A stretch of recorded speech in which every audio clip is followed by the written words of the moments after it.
Additional aids and services are available to individuals with disabilities. To make such a request, please contact us by email by clicking the Help tab in the PD portal or at pdportal@tamu.edu, by phone including Relay Texas at 1-800-441-7323, or in writing to Train PD, PD Portal Support, 4477 TAMU, College Station, Texas 77843. Both a transcript and accessible document of the content presented in this webinar can be found as resources in the course description.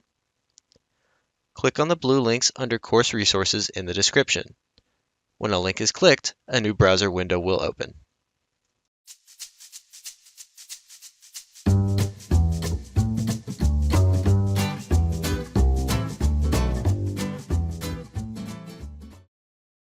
Today is Teacher Tuesday, getting to know the Texas Adult Education and Literacy Content Standards with our very own Anne Marie Molinari Sanders.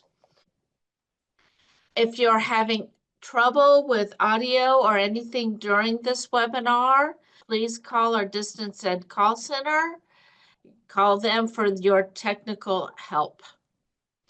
And again, just remember the Distance Education Call Center is there for your support and anything that you need during this session, but also make sure you're using this number and website for any technical support your teachers or your students need. Okay. And now I'd like to welcome Anne Marie Molinari Sanders. She is our Manager of Disability Service and also a Professional Development Center Specialist for Train PD. She is the project lead for the statewide Texas Adult Education and Literacy Standards 2.0 and 3.0. So she is our resident expert on our content standards.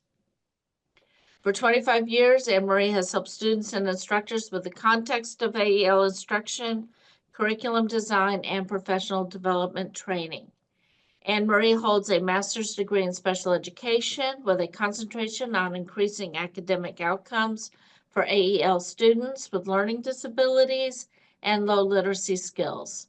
She is a certified digital accessibility specialist through the Texas Distance Learning Association. Anne Marie is a passionate ambassador for people with disabilities and an inspiring, always learning digital accessibility crusader.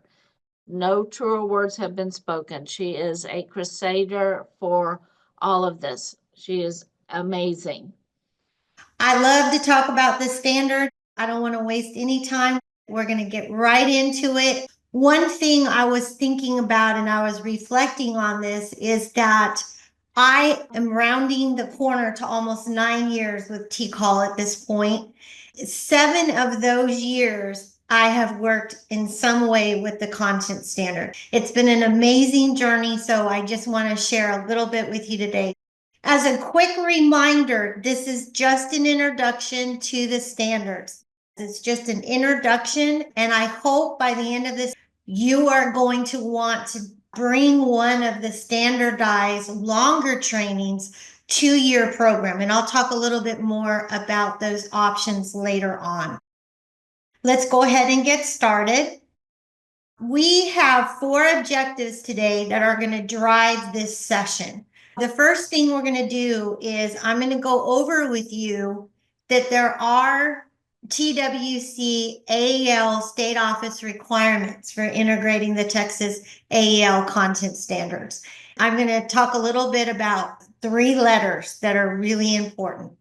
Then we're going to recognize that the content standards are made up of content areas, and also I'm going to explain a little bit about the structure. And then by the end, I hope that you can recognize several resources that you can literally use tonight if you teach tonight or tomorrow. And then we're going to identify the standardized professional development trainings that are available to scale up standards-based instruction at your program. So those are our objectives, and I'm going to remind you of them each time we tackle one of them. We actually have available for you a digital copy of the Texas AEL content standards.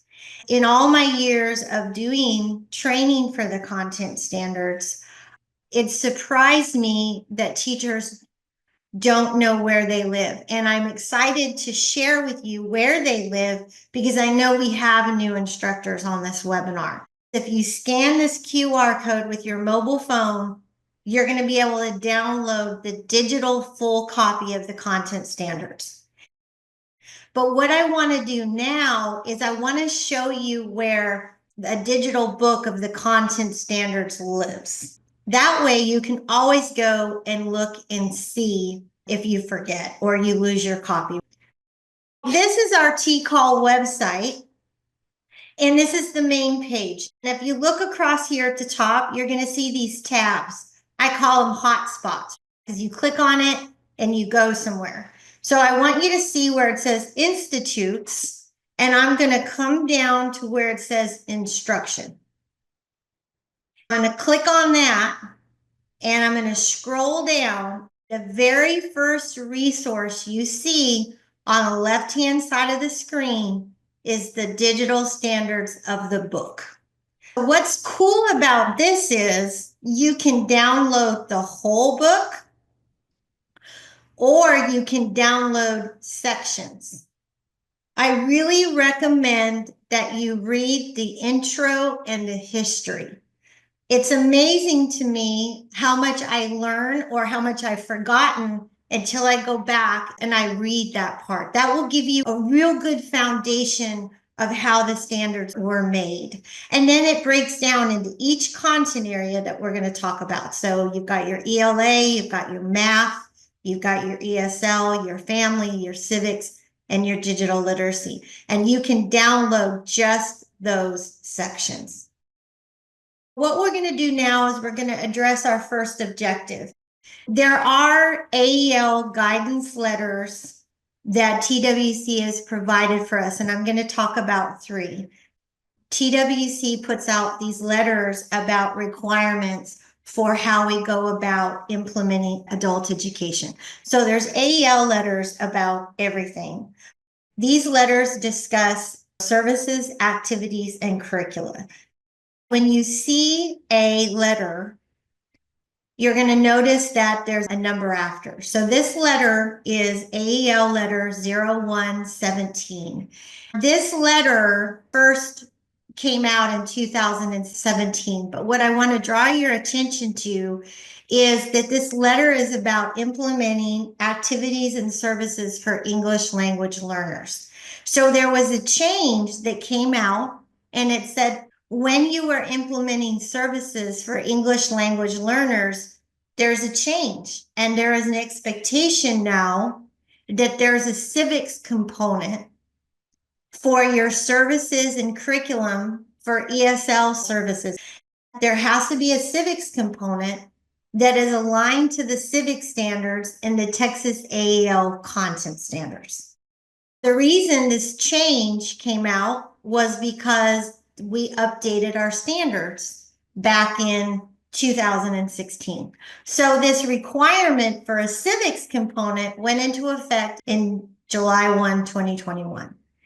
AEL letters remain active until they don't. And this letter is still active right now. So that's the first one I want to share with you. They're all very similar, but they have different angles to this. I also want to share with you that when you look up these AEL letters, it will show you all the changes, which I find very interesting. You can find the AEL letters on the TCAL website and then go to the TWC page and you can search for AEL letters. The next one is letter 0416. And this was a change too. What this said was, we also want you to have a civics component for your integrated education and training English literacy civics education courses. This we know as integrated EL civics. So for programs that are offering integrated EL civics, this is a requirement that that curricula, those courses, also have to have a civics component. And that civics component aligns to the civic standards in the Texas AAL content standards. So that was another letter to just become familiar with. And those programs that have the 243 grant, which is EL Civics, this is a good thing to kind of remember when you're thinking about your services and your curricula. And then the final letter that I want to share with you, this third letter is basically saying the same thing, only within the context of syllabus design for adult education and literacy instruction. AEL letter 0717, this letter addressed having a syllabus for your ESL, HSE, and IET classes. And this letter came out in 2017 because, again, the standards had just been redone. At that time, looking at that second bullet, there was a requirement to align courses, ESL, HSE, and IET, to the Texas AAL content standards, including the parent, family, and the civics. This is just recognizing in this change one that remembering that EL services and curricula must have a civics component, and it must align with the civics content standards in the AEL content standards. This is a very important dry part of this webinar, but I kind of wanted to give you the overarching view of the expectations. Here we go. Now we're getting into objective number 2. And objective number 2 was recognizing that there is a structure to the content standards and there are content areas. This is a pause, reflect, and share. I know many of you probably done this in your classes. So here's my question for you. How do the Texas Adult Education and Literacy Content Standards support and strengthen instruction? It provides guidelines that we are able to build upon and guidance on how to adapt various learner needs. It provides structure and a guide for scope and sequence. Yes, it does, and I'm going to share with you why. Focus on real-world skills, emphasizing critical thinking, communication, essential for daily life and work. Let's break this down, everybody. This is very important to remember. Standards are set at exit or mastery level. So what that means is they demonstrate expectations of mastery for our students for content, skills, and performance. What else does standards and supporting benchmarks do? I'm going to focus in on guidelines, scope, and sequence. It helps our students too. And it helps us because it gives us a transparent view across levels, what is expected at the end of a particular course or at the end of training competencies. So the standards can really help students in their IET programs because it's going to prepare them for what's coming later on down the line as a medical assistant or a welder or a phlebotomist, whatever track they're on. It gives that expectations of mastery. So then the next question becomes, well, what do we focus in on our standards? So we're going to look at that next. The Texas AEL content standards were based on the TEKS, everybody, the K through 12 standards, the Texas Essential Knowledge and Skills Standards. I spent some time in K through 12. They really looked at the TEKS when they developed these standards.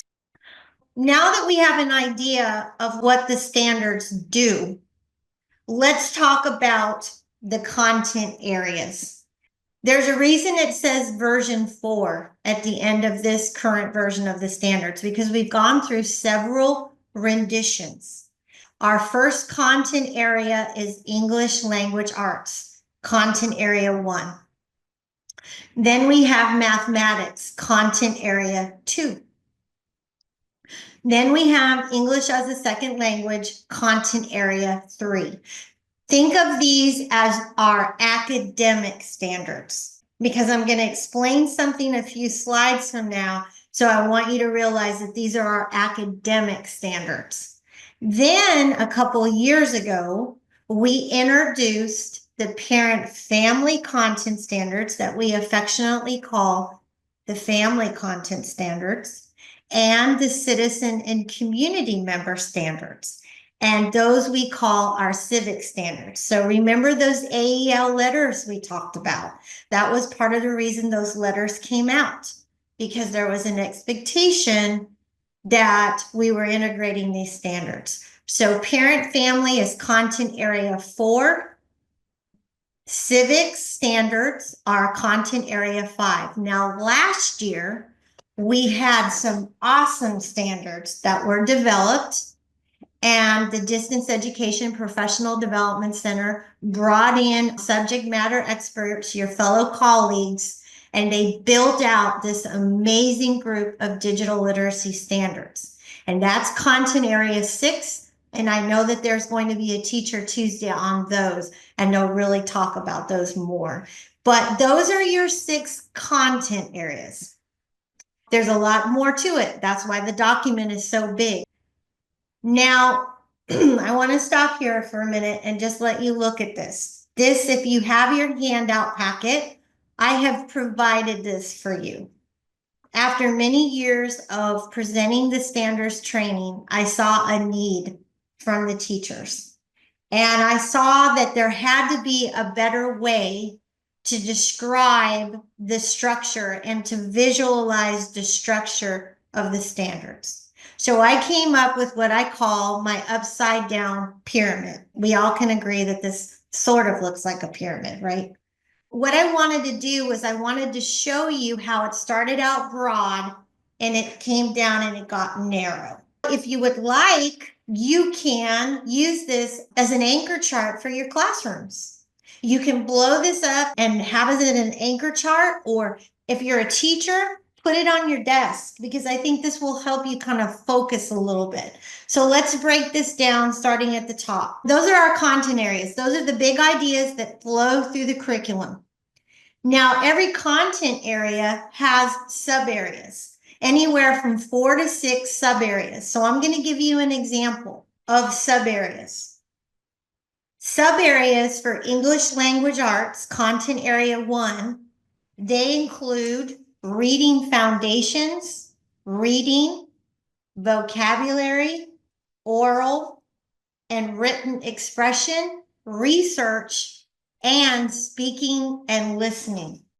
And what the sub areas are is they break down the content areas even more into specific topics. The sub areas include sub area standards. And they always have a capital letter A, B, C, D, E. Your sub areas always have a number. So your sub area standards, this is where we're starting to get into the mastery, right? Demonstrate mastery, expectations of what students will be able to do with content, skills, and performance. Your sub area standards describe what learners should know and be able to do in a specific content area. I want you to think about where your instruction should be. Where should you target your instruction? Where should you target your lesson objectives? Under sub-area standards, we have benchmarks, and they start with the number 1, number 2, number 3, number 4, and there can be up to 7 benchmarks for a sub-area standard. A benchmark supports the sub-area standard. If I want to make sure that a student understands a sub-area standard, I need to make sure that they really understand and can master the benchmark. So a benchmark is a set of skills that learners need to develop to meet the sub-area standard. I'm going to show you our example. Here is our upside down pyramid again, and I'm going to break it down level by level. This is an English language arts example. Content area is content area 1, ELA.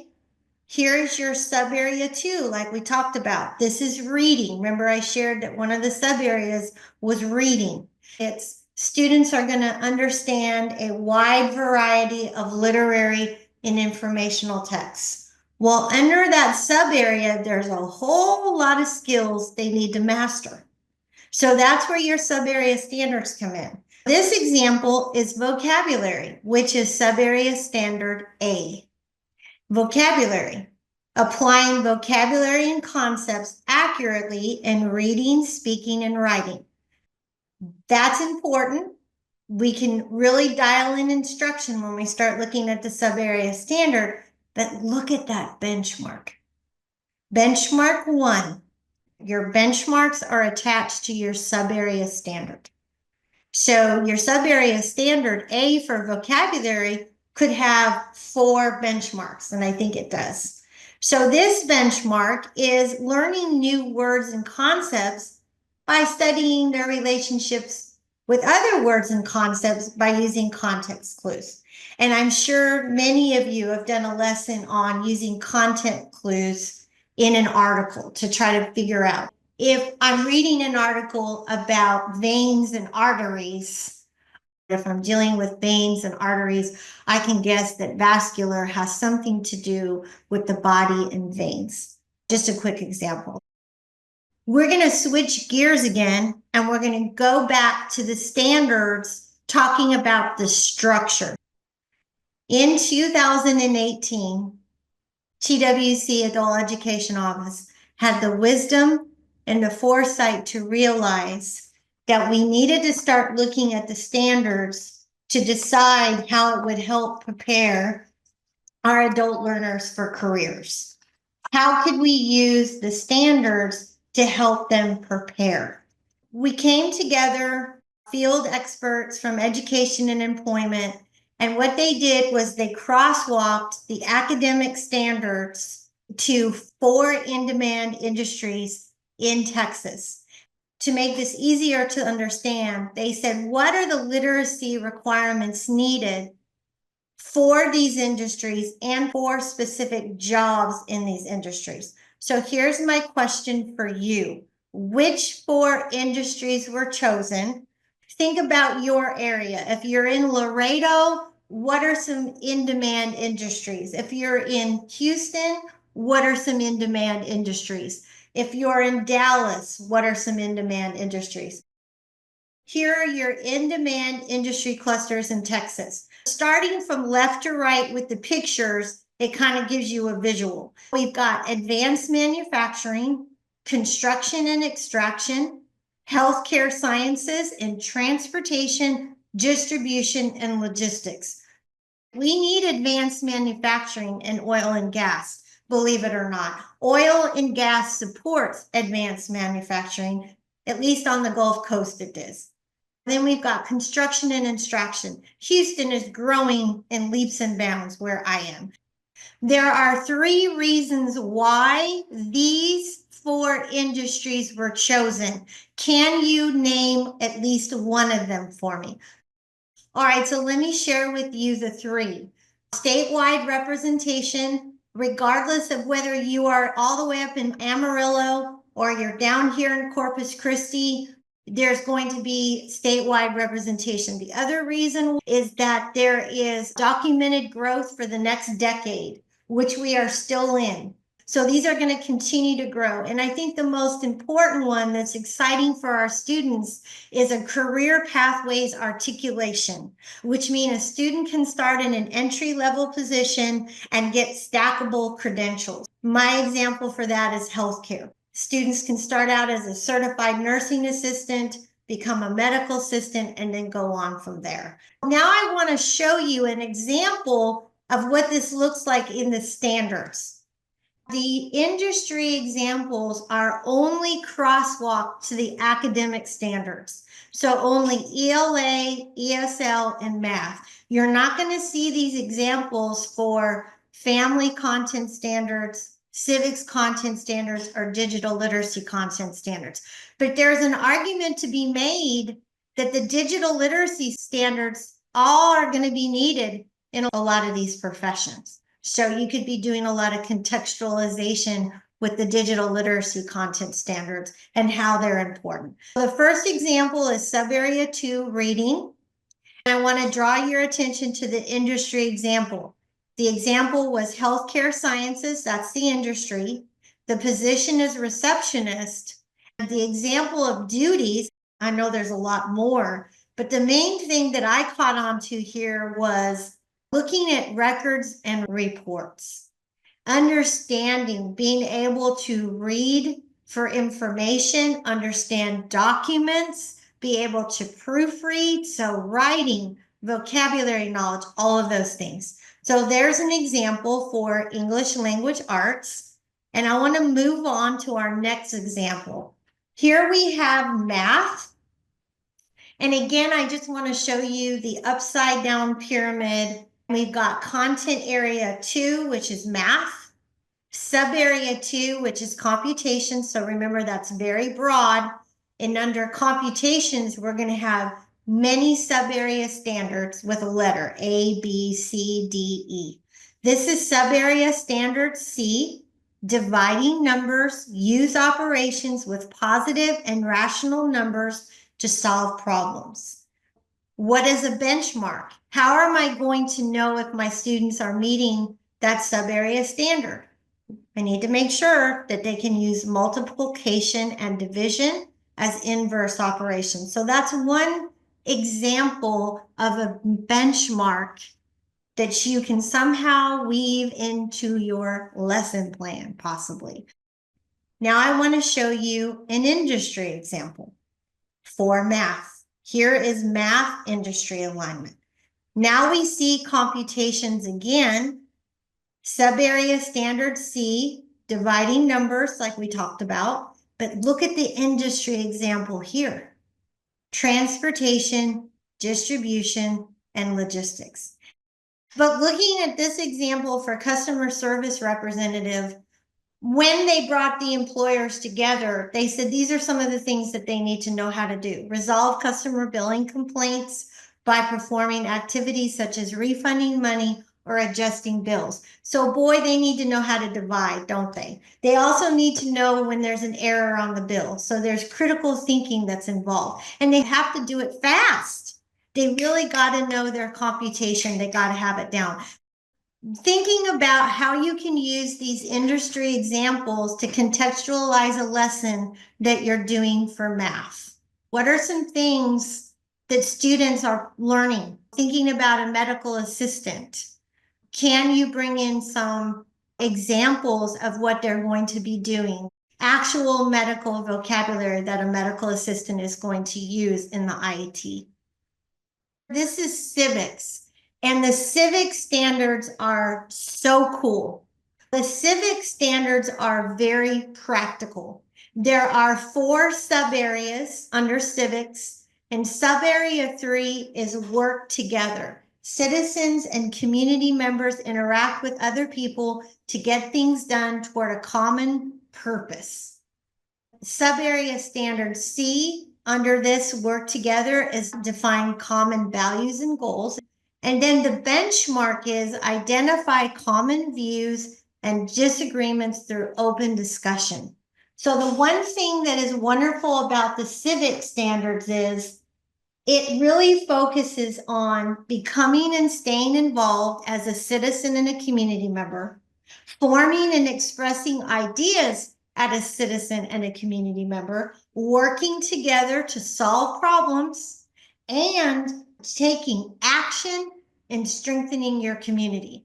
So when you are developing your ESL lessons, it's a great time to add a civics component because they go together. Thinking about how ESL students can become involved in their community, help make their voices heard, talking about voting, talking about getting involved with their school.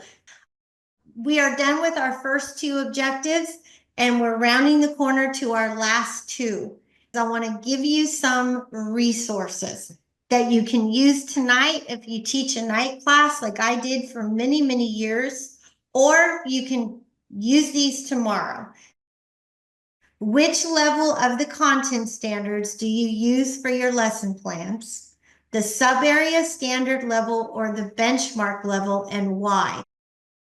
Very important as a teacher to think about that. Think about that as a program and think about that as a teacher. As I've worked with programs across the state, I have some programs that keep their lesson plans at the sub-area standard and don't go all the way down to the benchmark. Other programs have the sub-area standard on their lesson plan, but then use their benchmarks for activities, kind of as a check, as an assessment check. One of the things I want to share with you today is an example of a lesson plan template. In your handout packet that we've made available for you is a sample lesson plan template. I want to let you know that this is not a TWC requirement to use this template, where it's just an example. I have seen many different lesson plans and they all kind of look similar to this, but it's a program level decision. But if it's easier for your program to use this, then by all means, use this one. The first page, that's the thinking page. It's asking you, okay, what's my target audience? Am I teaching beginning ESL, intermediate ESL? Then it asks you to nail down your sub-area standards, your benchmark. Then it asks you to talk about the academic skills. What are the occupational content that you may be working on? Workplace readiness skills, thinking about the skills needed in an occupation. It asks you to list out your lesson objective. I am inclined as a teacher to want to write my lesson objective using my benchmarks because it's going to be very narrow and I can really zero in. It kind of follows that backward design. It's a program level decision. Then you've got leveled objectives. Now on the second page is when you map out everything you're going to do. And this is an example of an evidence-based explicit lesson, which basically follows an introduction and warm-up, followed by an introduction, followed by a modeling. So the introduction and the modeling is the I do, the teacher is in total control. They're doing everything. Then you switch to guided practice, which is the we do. The teacher's still teaching, but the students are trying to help. And then following with independent practice, which is all the you do. So it's the I do, we do, you do. Those of you that have taught in K through 12, you've seen this before. So just an example. Let me move on and show you your first ready resources that you can use tomorrow. This is a fictitious hospital that's being built and they're hiring for many positions. You can follow several real students on the website. And I want to give a shout out to Delia Watley and Irving ISD. She was very heavily involved. They filmed at her site. But what's exciting about this is you've got 40 short videos in English and Spanish where they're actually showing you how to do this lesson. And then you've got 40 companion lesson plan resources, 20 in English and 20 in Spanish. They fall under ESL, workforce technology, reasoning, language arts, and math. So again, videos and lesson plans are available in English and Spanish, 20 English, 20 Spanish. And I think they are going to be updating this website, but right now this is still available. I also want to share this with you. This was an amazing website that was developed by the Career Pathways Education Professional Development Center that their grant period was over. But one of the deliverables is this wonderful curriculum. For my IET instructors that are joining me today, my basic skills instructors that want to contextualize their lesson plans, here's a great opportunity to do so. There are 3 different modules. Module 1 is digital literacy for construction, and there's a instructor workbook and a student workbook. And the student workbook, if you want to use a digital copy, It's an interactive PDF, so the student can type in there and practice as many times as they need to. Module 2 is mathematics for the construction industry. Module 3 is language arts for the construction industry, and it is aligned to the AAL content standards. So you can start using these as early as tomorrow if you want. I've been waiting to show you this, but please don't get overwhelmed on me. I'm going to give you an idea of how to tackle this.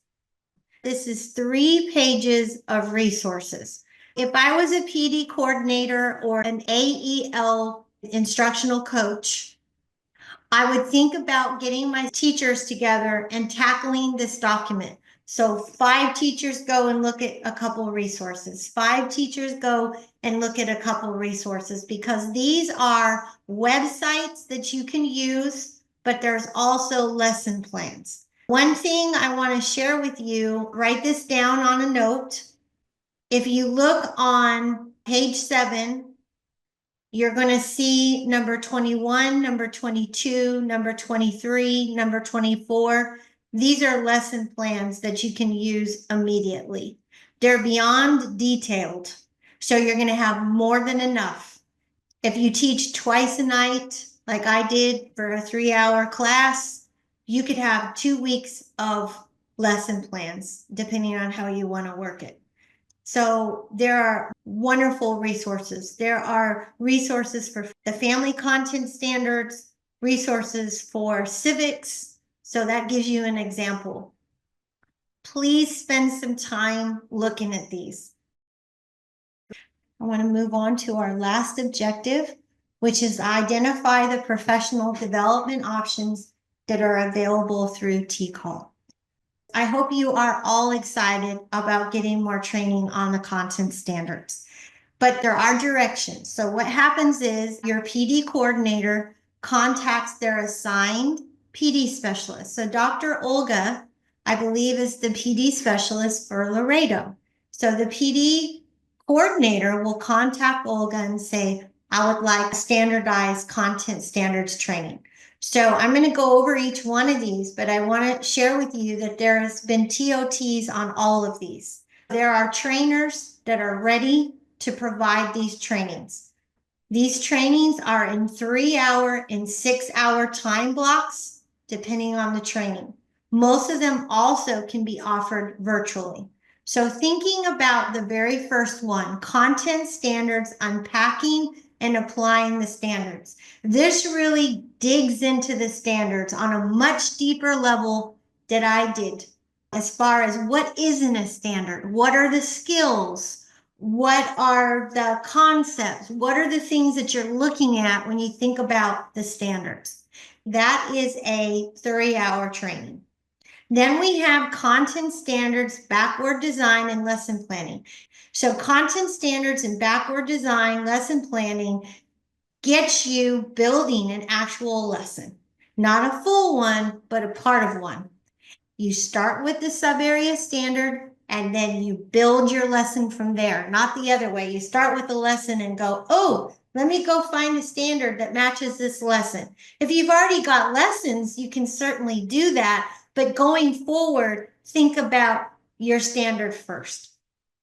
Then we have introducing the family content standards, which is a 3-hour standalone. Then we have a civics content standards trainings, that's 3 hours standalone, or you can combine both of those into a 6-hour. And then last year, there was a TOT on the digital literacy content standards. This is an awesome training, and it can be 3 hours or 6 hours, and it can be available online. There have been some more specialized trainings. There's probably something in the queue that we can help you with if needed, because there have been some other ones developed and modified over the years. We have come to the end, everybody. We hope you enjoyed this pre-recorded webinar. After you have passed the final test with a score of 80% or greater and have received your certificate of completion, please take a few moments to complete the course evaluation.